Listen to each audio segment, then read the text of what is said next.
कहानी 19 भाग 5। नातान के जरिए दाऊद को संदेश।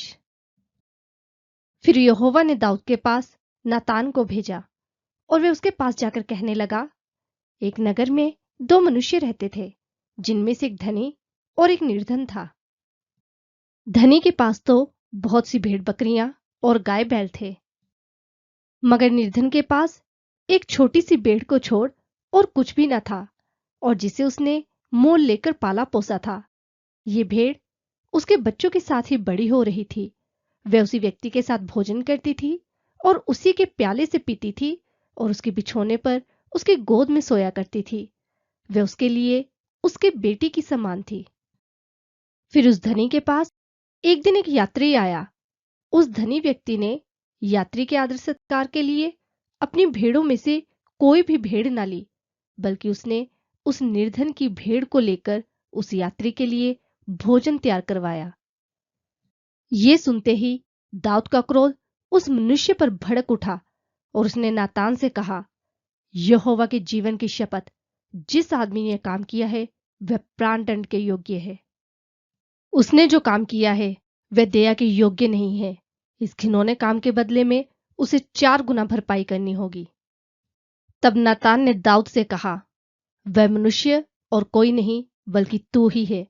इज़राइल का परमेश्वर यहोवा ये कहता है कि मैंने तेरा अभिषेक करके तुझे इज़राइल का राजा ठहराया और मैंने तुझे शाऊल के हाथ से बचाया। फिर मैंने तेरे स्वामी का भवन तुझे दिया और तेरे स्वामी की पत्नियां तेरे भोग के लिए दी, और मैंने इज़राइल और यहूदा का घराना भी तुझे दिया। और यदि ये थोड़ा था तो मैं तुझे और भी बहुत कुछ देने वाला था। फिर तूने यहोवा की आज्ञा को तुच्छ जानकर क्यों वो काम किया जो उसकी नजर में बुरा है? हित्ती उरिय्याह को तूने तलवार से घात किया और उसकी पत्नी को अपना बना लिया, और उरिय्याह को अम्मोनियों की तलवार से मरवा डाला। इसलिए अब तलवार तेरे घर से कभी दूर ना होगी, क्योंकि तूने मुझे तुच्छ जानकर हित्ती उरिय्याह की पत्नी को अपनी पत्नी कर लिया है।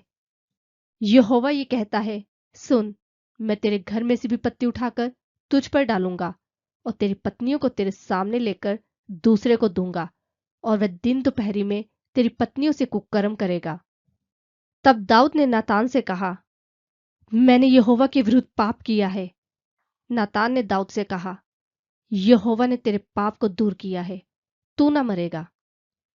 फिर भी अपने इस काम के जरिए तूने जो यहोवा का तिरस्कार किया है, इस कारण से तेरा जो बेटा उत्पन्न हुआ है वह अवश्य ही मरेगा। तब नातान अपने घर चला गया।